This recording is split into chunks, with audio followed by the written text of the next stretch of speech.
why am I enjoying, listening to my own videos and the information? But I am, and before I sent that to you, I listened to a few others, and it happened by coincidence that I landed up on that one, because of something else that I was looking for, and nothing to do with what we're talking about. And then I landed up on that one, and then I started listening. And then I thought, well, let me link. I've got these emails that come out regularly. Create a separate channel of emails, just linking some of these old videos, because they've never really been sent out. Okay. I just put them there. I'm not quite sure. And I thought, I'm looking for a future of what I must do, and I enjoy listening to those, and I enjoy doing videos. So there must be some link there. Yeah. So that's how I came about it. And the other thing that I enjoy listening to,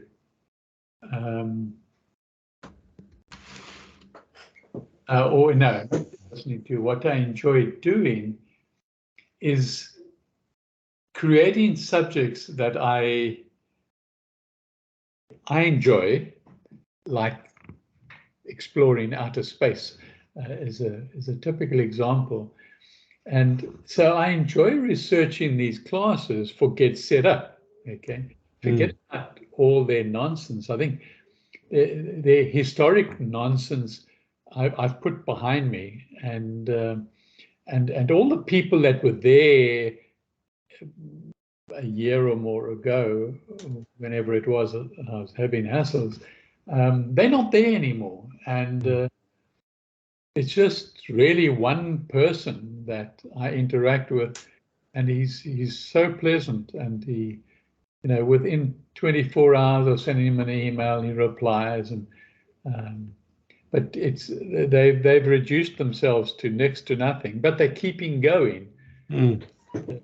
So anyway, I enjoy researching the classes that are where I enjoy the subject. Okay. So there's two things. They're both linked to information and also to videos, because Get Set Up these days, they never allowed us last year or 2 years ago to put on videos, or not many. You could do one or something. And now there's no restrictions, and so I'm researching classes. Maybe how to grow microgreens, for example, is one of my classes that I've always had. I've had it for nearly 3 years, and it's still there. So I assume people enjoy it, or new people coming along. I'm not sure. So I'm heading off in a direction that hopefully I'm going to find. And so when you ask me how am I will then hopefully be more positive than I have been, and more positive than you are. Okay. Than I am. Okay. Yeah.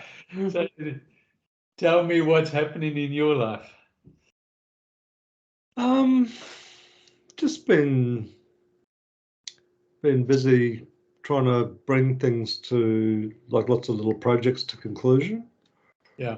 So I had a photo shoot on Monday with a professional photographer to get some photos for the book. Yeah.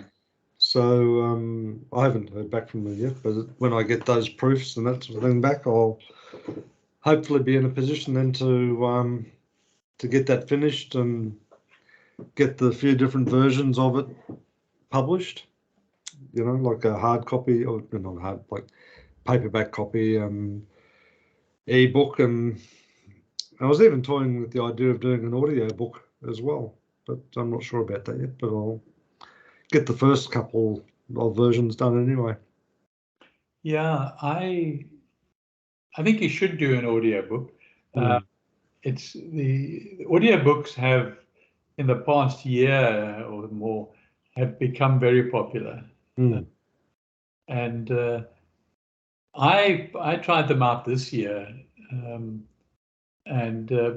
but I found for myself, I much prefer holding a book. Okay, Yeah. and I really do. And It's funny how we have our own preferences, isn't it? You know, because I was talking to a woman at work, and her preferred way of reading books is on a like a tablet, you know, like an iPad sort of thing.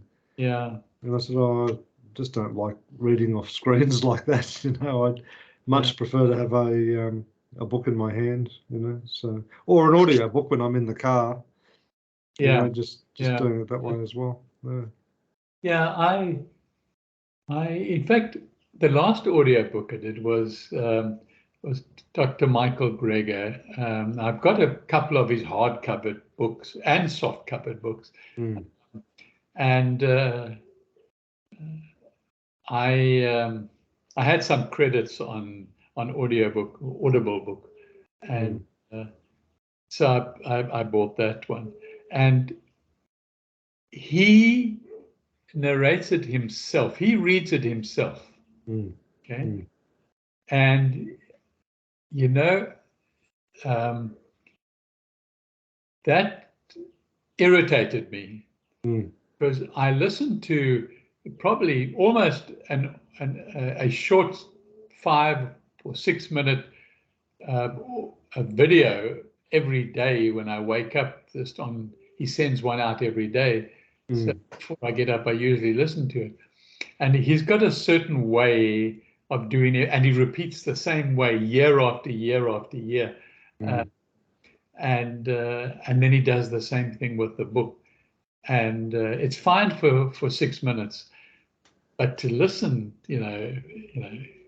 for basically, I think his book is going to last 24 hours. I just started skipping through fast because. That's only because I have something to compare it with, with his daily videos. So I'm not saying you mustn't do it, but it's just my experience with. I agree with you. Like, I think there's a bit of an art to the audio books, because if you can still have a very good book, but if the narrator, the term they use is performer, who performs the book, if there's annoying tones in their voice or whatever, it's just like you just lose so much. Yes, you do.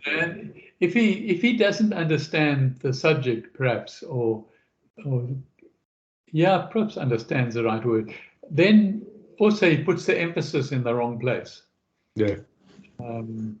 So, and your particular book would be very difficult to read, from an audio point of view, without understanding where you're coming from. Yeah. And the right pauses at the right places, and because that becomes important with a book like yours. Yeah. It's not just about reading the words. No, it's what is not said as well, which is an important part of it. Yeah. Yes, and the emphasis on certain words. Anyway. How's your work then? Yeah, it's not too bad. I mean, it's been pretty steady.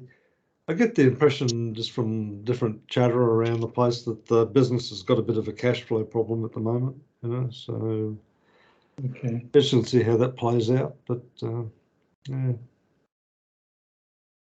Some businesses have an unusual way of dealing with cash flow problems, but others, So anyway, I'm not too concerned about it. I'll just see what happens. Yeah. And have you thought more about your what you're going to focus on once your book's behind you and so on. Yeah, it's been a sort of interesting thing in some ways because I've really been trying to have a practice where I just sort of be open, so just look for guidance, I suppose is one way to characterize it. And I've been getting these little glimpses, but it's not something that I can like make happen. It just comes when it comes, and it'll be like a little glimpse, and I think, oh, that's a really good idea. But then there's not enough of it to sort of, to flesh it out, sort of thing. Does it enthuse you? Like I was saying a moment ago, when I listen to my own videos, I actually enjoy them. Okay? Yeah. Doesn't matter how old they are. And so these thoughts you're having, I mean, do you actually enjoy? Does it sort of excite you to think, I like it? Well, it does, but the frustrating part is there's not enough details. Yeah. To sort of work it through. So I've just, but not getting frustrated by it. I'm just sort of, okay, I'm getting little glimpses, and each time it happens, I get a bigger glimpse. So I'm just, continuing to be open and, look for the guidance and not jump to conclusions and just see what emerges. Yeah, I think that's really a good approach. And see how it comes up from a different direction as well, where it's not linked to what the first aha was. And so the next sort of aha might come totally from a different direction. And you are able intuitively to connect those two different directions. Yeah, exactly right. Yeah. So you can also block them out. Yeah. Well, that's the thing. Yeah, I mean, that's the thing is if you're not open and alert to it, you can pass you by. That's for sure. Yeah. Which ironically I wrote about in the book. Yeah. But that's good too. You must go back and read your own paragraphs there about it.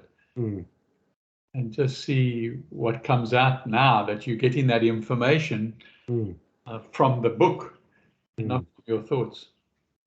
So when we spoke briefly last week, there was that thought you had about as above, so below, and so on. Have you had any other thoughts? Not so much about that one specifically, but any other sort of little ideas or thoughts that you thought, must explore that a bit more, or not really? No, I haven't. I've had, I don't know, rather since last Wednesday,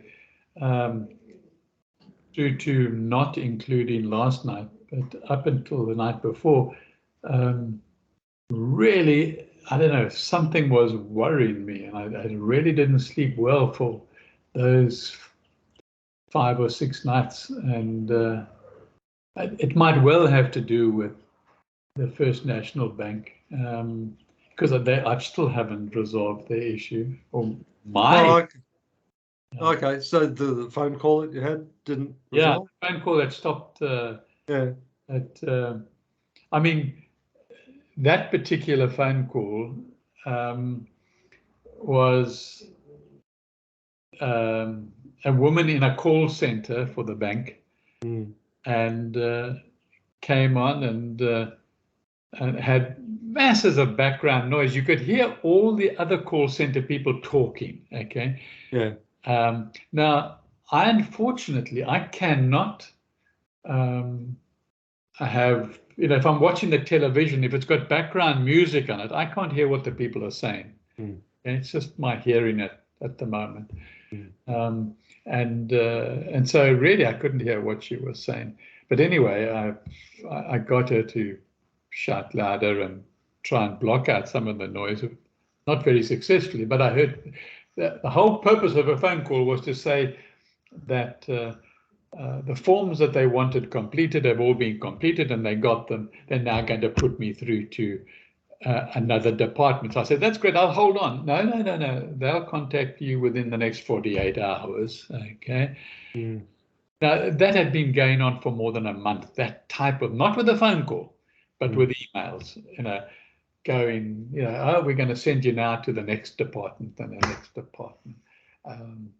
And so now a week has come and gone, and I get an email. What's today, Wednesday? I get an email on Monday afternoon, Monday evening, which is their Monday morning, and saying, we've tried to phone this number, and this number, okay, and there's no reply. Mm. Okay?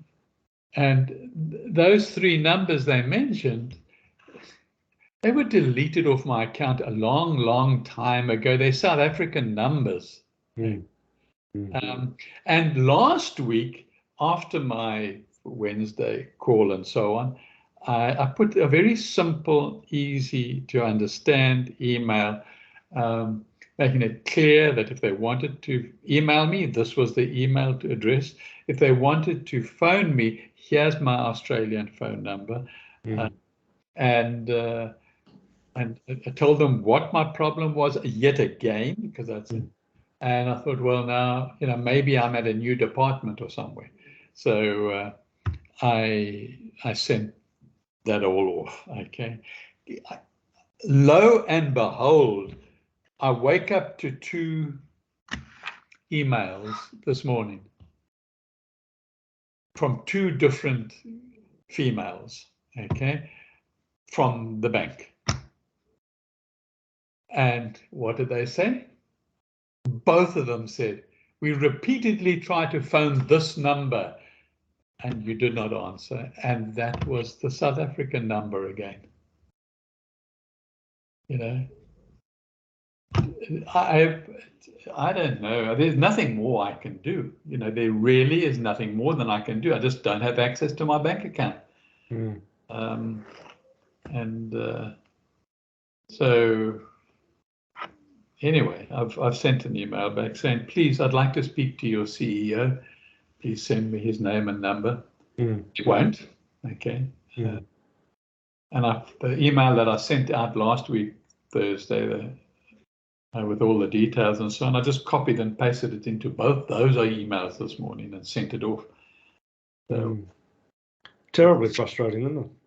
It's very, very, and I think that's part and parcel of why I haven't slept well, and I've had restless nights because, Sue put a thought in my mind, said, could your account, perhaps your account has been skimmed off, maybe there's a scam going on, and it's within the bank, and they want to keep you away from your account. But I don't know. I asked my brother 2-3 weeks ago to go into the bank, which he did, but they wouldn't deal with him. They said, we understand who you are and so on. Yes, you do have an account with us too, but we can't talk to you on behalf of your brother.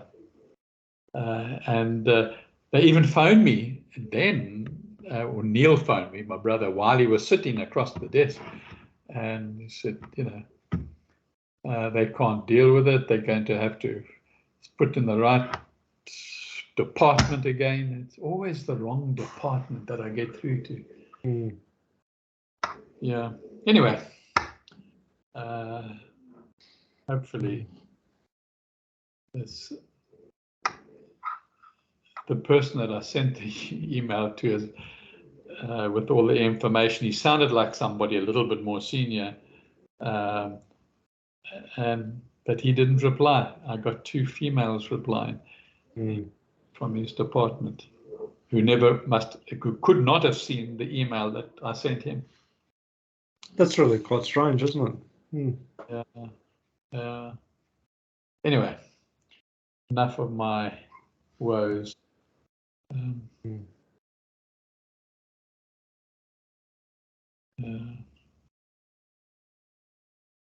Very strange. Very strange. This the difficulty of dealing with big corporates, I guess, isn't it? So talking of emails, I got an email this morning in my inbox from, that David Rushkoff. Remember him? Like the throwing rocks at the Google bus and. Oh yes, yes. Yeah. So he's written quite a lot of articles around artificial intelligence, apparently. Okay. Yeah. So I'll send you the email anyway. You can have a look.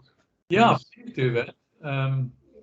Because it's another pet subject of mine, as you know, is artificial intelligence. I really enjoy watching how it's developing exponentially. Yeah, well, I mean, from a lot of the stuff that I've seen, and even from Ken Wilber, who's that integral theorist. Yeah. He's basically saying that, when you talk about the 9-year cycles, he's sort of saying, well, this is the beginning of a new cycle. So there was the the industrial age and the technological age, and he said, well, this is the beginning of another age now. And the interesting thing is that the duration of these ages is getting shorter, but the impact is becoming a lot steeper, quicker. So. Yeah, I agree with that. I mean, it is a new age we'll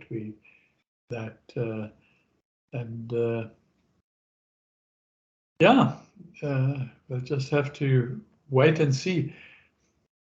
It's just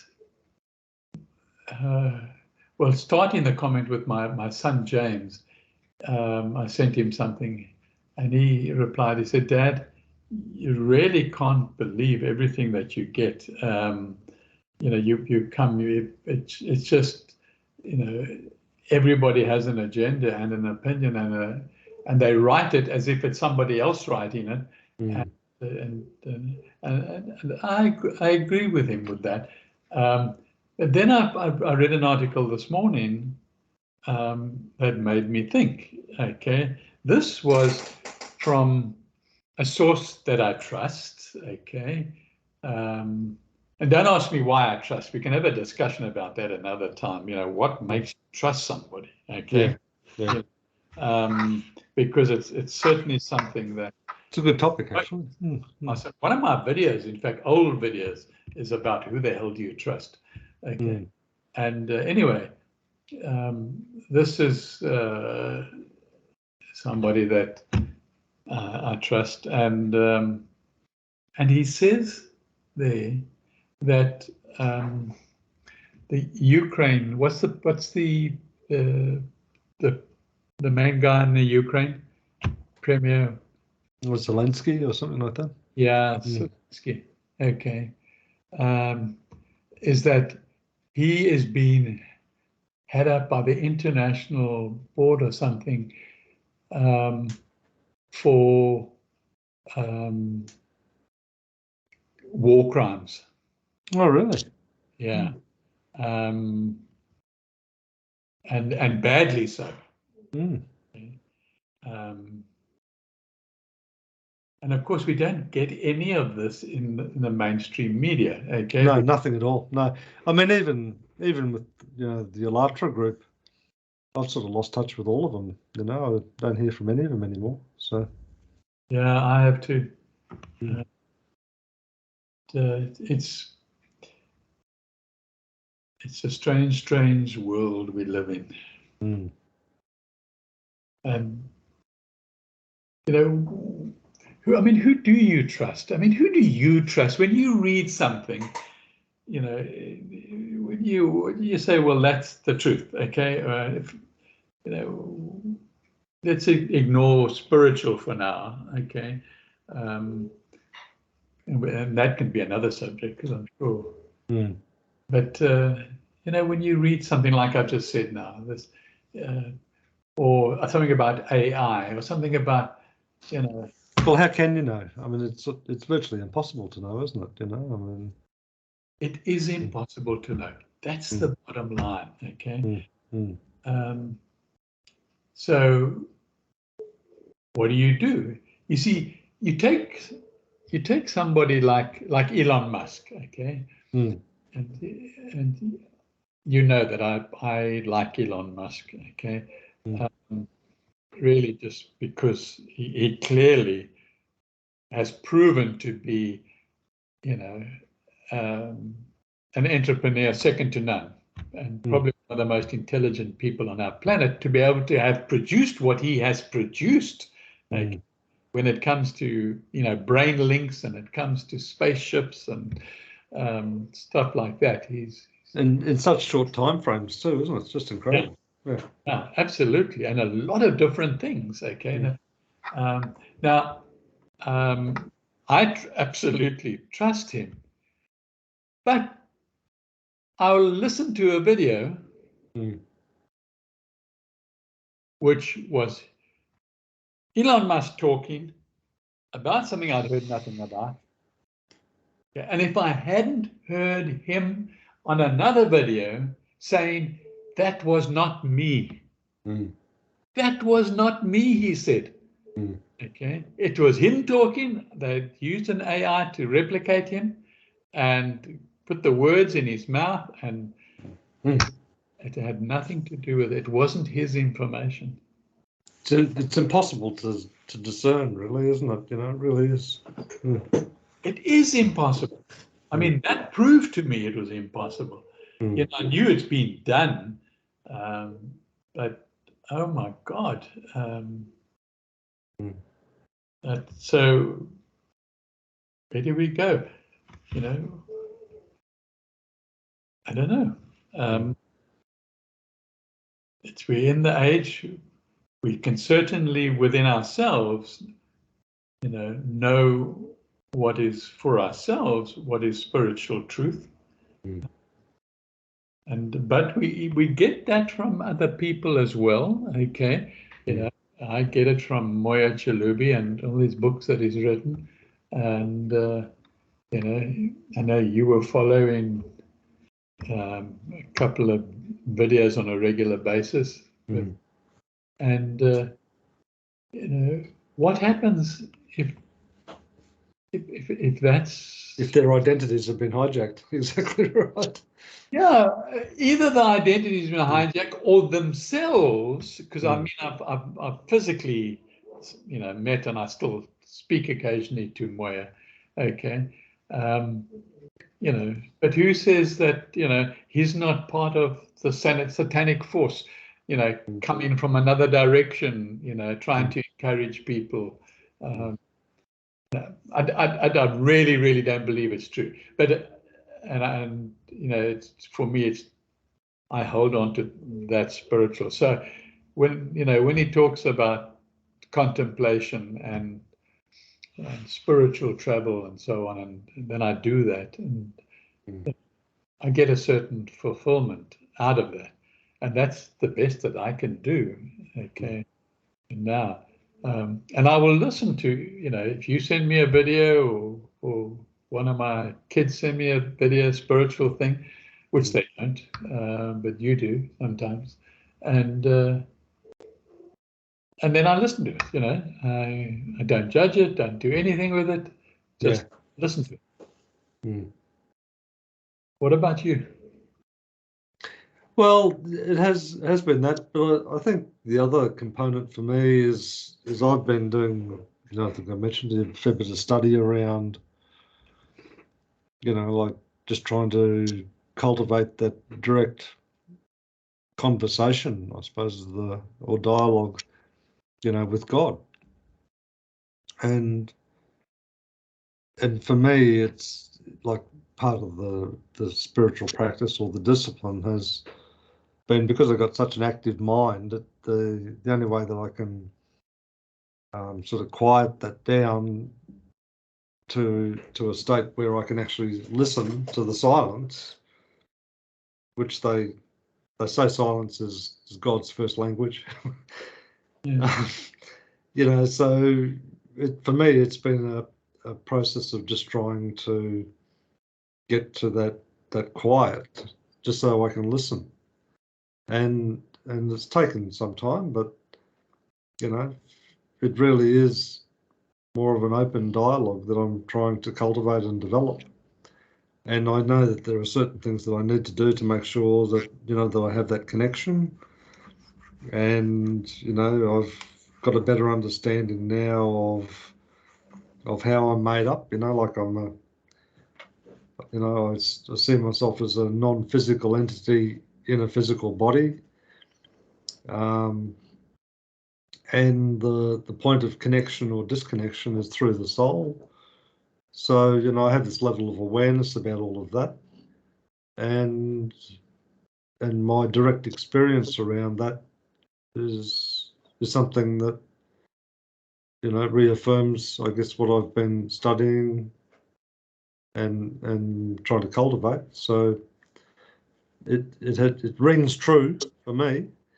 Yeah. But as we all know, you know, the dark forces can be pretty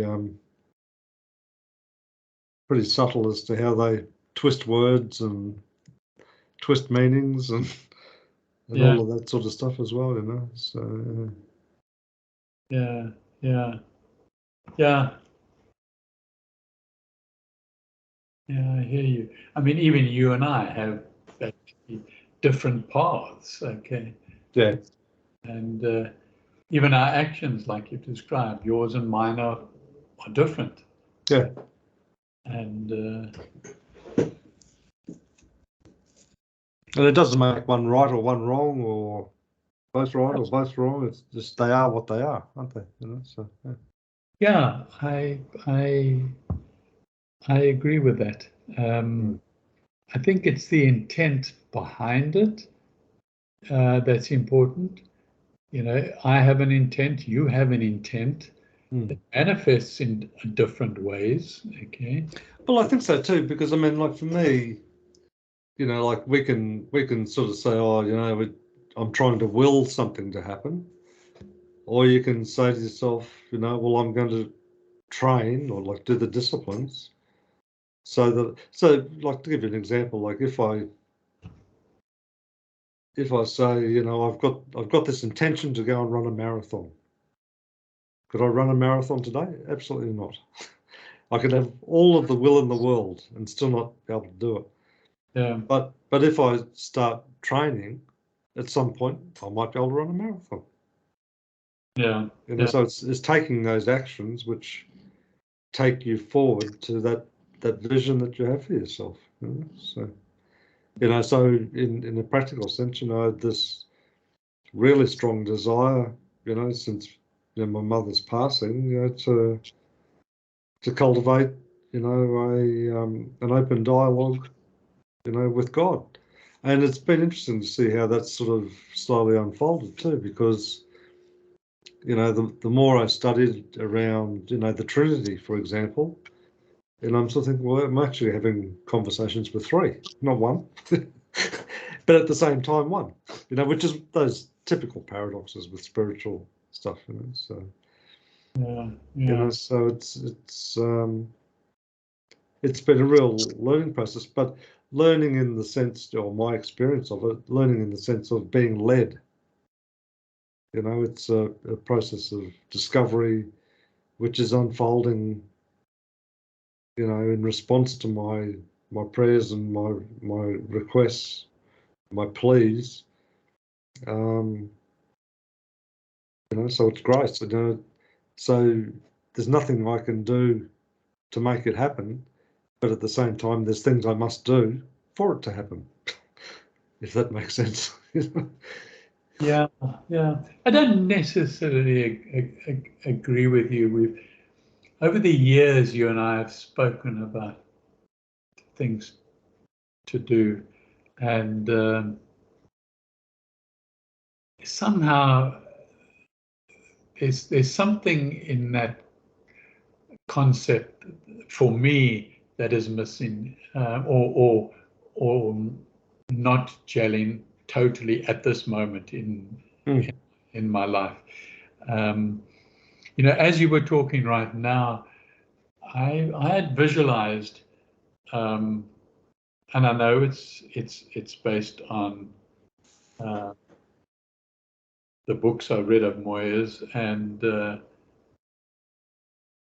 various meetings over many years, and that is, you know, from where we are now talking on Skype, all the way through to God Himself on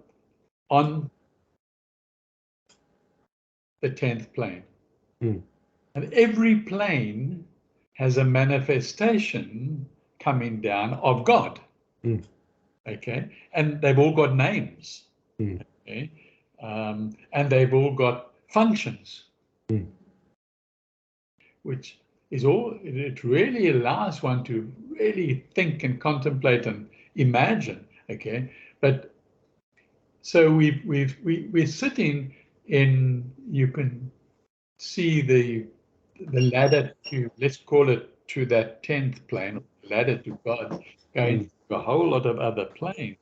Okay, so then one gets an understanding that right at the bottom of the ladder, you know, there is the Christ. Okay, and there's the Father Christ. Okay, that's part of, you know, trying to get things together down here before Armageddon arrives. Okay, and because anybody who doesn't wake up before Armageddon, I guess, gets put to sleep, waiting for the next rebirth of the, you know, it could be millions of years away,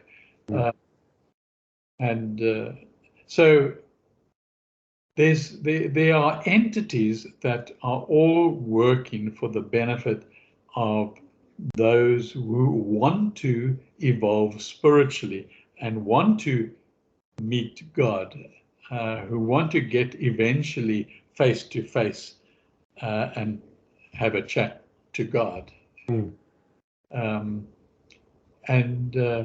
So now, listening to you, thinking, okay, maybe one can short circuit and go direct to God. But with my understanding and reading, I can't. So I know that there are certain people that have been placed all over the earth, okay, and we use different names to describe them. And we've all listened to their videos and things like that, and others don't do videos at all. But they're there. So, and inevitably, somebody wants to do what you want to do, talk to God. You get actually associated with one of these beings that are physically on the earth. Okay. So that's where I think the books that I read of Moya Chalubi and the videos that you watch of what's that guy's name that you used to, I don't know if you still do, the Indian guru. Yeah. And that's the link, okay.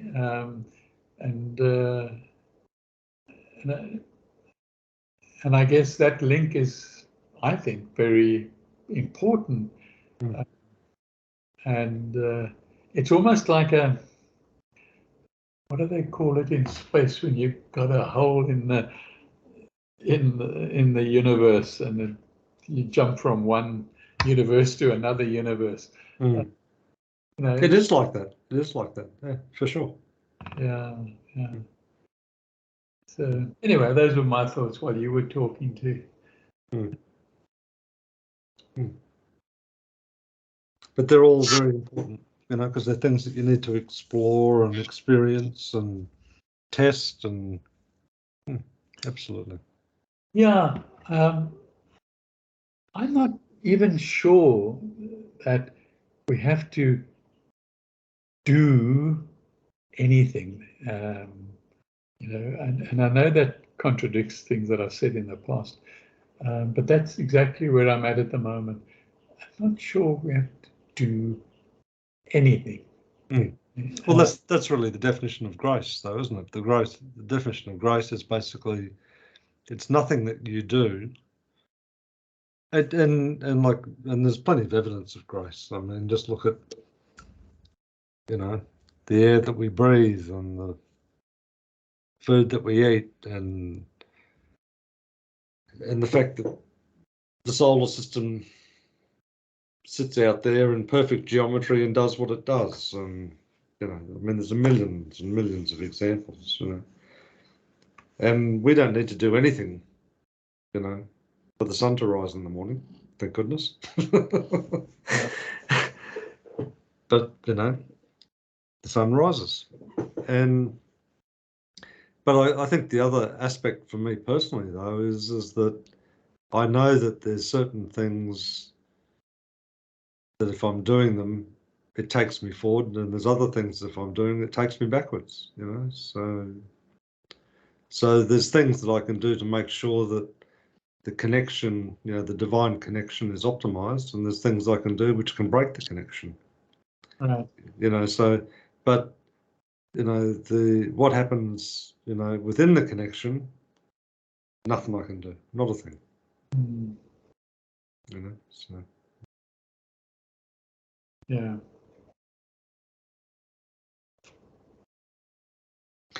Anyway, that might be a good place to leave it today.